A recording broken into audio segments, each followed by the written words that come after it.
Hello, good morning. It's 5:25 a.m. Dahil lang ang baba. Time out. Okay, good morning again. It's 5:27 a.m. Inayos ko kasi muna yung video ko, yung aking camera. Okay, mag-share lang ako. Naniniwala ba kayo sa usog? Kasi, time out again. Kasi, nung college days ko, let's say, bata pa ako, sa edad na ako ng college days, I am 50s now.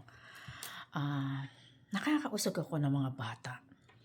I remember pa nga dati, una muna yung batang si Philip Chan. Ano ba nangyari nun? Siyempre, di ba, mga cute yung mga bata na paglaruan ko. Then after nun, pag uwi ko ng bahay, yung bata, may nangyari sa kanyang hindi maganda. Nagsusuka, nilalagnat.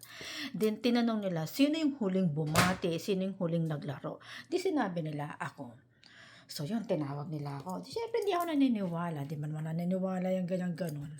Sa amin magkakapatid, 5 kami. Ako yung pangalawa. Ako yung bunso. Kung hindi nagkaanak yung mamang ko, ako yung bunso. Pero syempre, nagkaanak pa. So ako yung pangalawa. Pangalawa sa bunso, pang-apat. So, tinawag ako.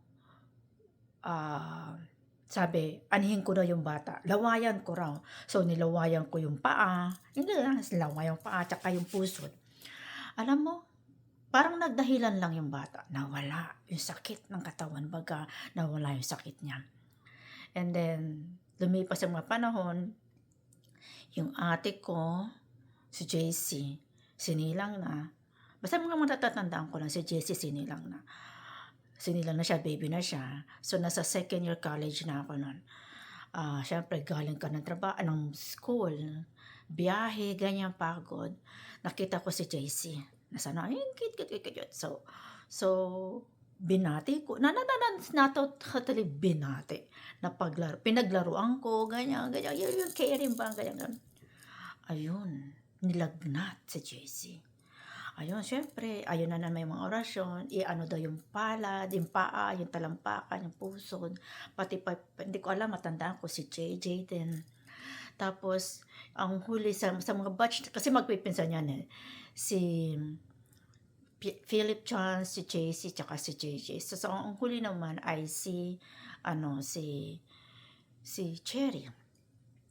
Yung reunion namin yata yung ganyan. Ang cute-cute kasi ni Cherry, talagang bilugan siya, ganyan-ganyan. As ako nandun, kasi yung parang yung namin, yung parang merong mata sa akin na talagang tingin talaga ng tingin, kailangan mapaglaruan ko siya, kailangan mayakap ko, kailangan ganon.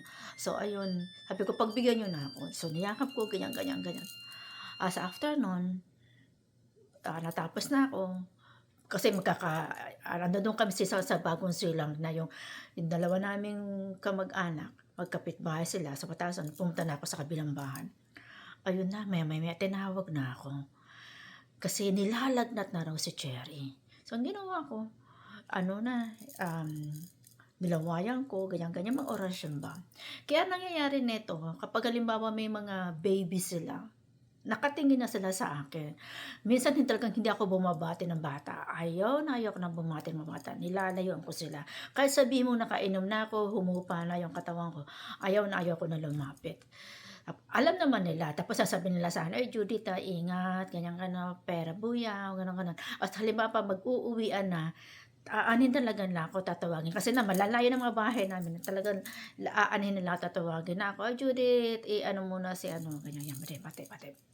Time out. So, ganon. And then, eto na ngayon na present na. Kahit ngayon na, pag hindi ko muna binabati yung mga bata, masala naman, syempre, di ko kilala, di ba? Masala, yan, ayaw ko rin, And then, eto na, ewan ko, kung nauusog ko kung nababati ko yung asawa ko.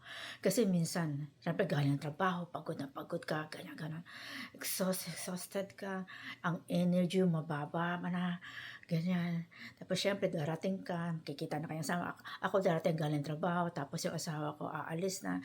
Syempre mag-asawa, ganyan, halikan mo yung asawa mo. Tapos mo yan, nasasabi ng asawa ko, nausea daw siya, Hindi ko alam kung ano ibig sabihin ng nausea, hindi ko talaga yung nausea tsaka yung sabary, yan ang hindi ko talaga ma-gets kung anong mga ibig sabihin. Hindi talaga maano ng utak ko. Sabi niya, basta sakit ang ulo ko, nausea ko. Lagi niyang sinasabi sa ngayon iniisip ko, bakit na naman siya nausea? Sabi niya, bakit? Sabi niya, ano naman kaya nakain ko? Ano kaya ganyan?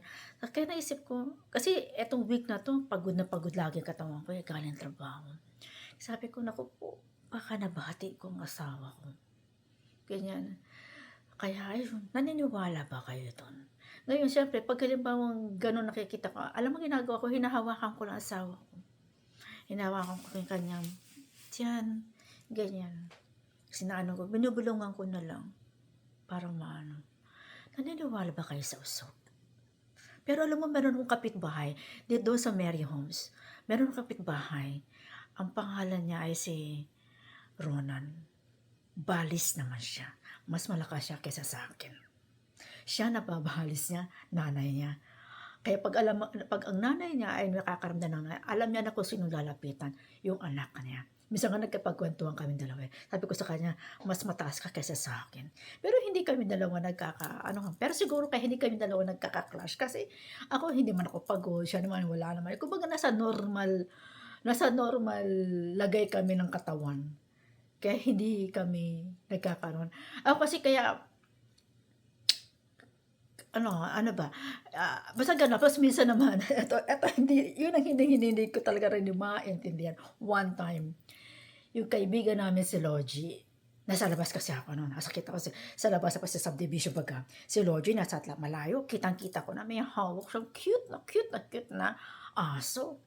Tapos siyempre hindi ako pakialam, ganyan cute yun, basta dumating na hanggang sa nabati ko, ganyan.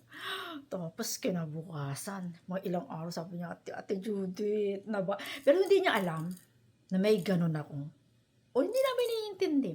Sabi niya, "Ate Judith, alam mo, namatay aso ko." "Talaga? Ang cute ko." Sabi niya, "Alam mo, nabati mo yun, eh." Talagang iyak sa ganyan, "Nabati mo yun, eh. Kaso namatay. Ano nangyari, Ate Judith? Nabati mo yun, eh." Tawa lang kami ng tawa. Hindi kasi namin maintindihan kung totoo ba o hindi. Sabi niya, "Nabati mo yun, Ate Judith, alam ko nabati. Ikaw ang bumati dun, eh." Pero para bang ang ano, eh, ako lang ba ang bumati? Gano'n ba? Ako lang ba ang bumati? Baka hindi lang ako bumati, pero sabi talaga, ikaw lang talaga ang bumati diyan, ikaw lang ang tuwang-tuwa, ayaw namatay biglang total nagkasakit hanggang sa namatay. Naniniwala ba kayo do'n? Bye-bye. Share ko lang.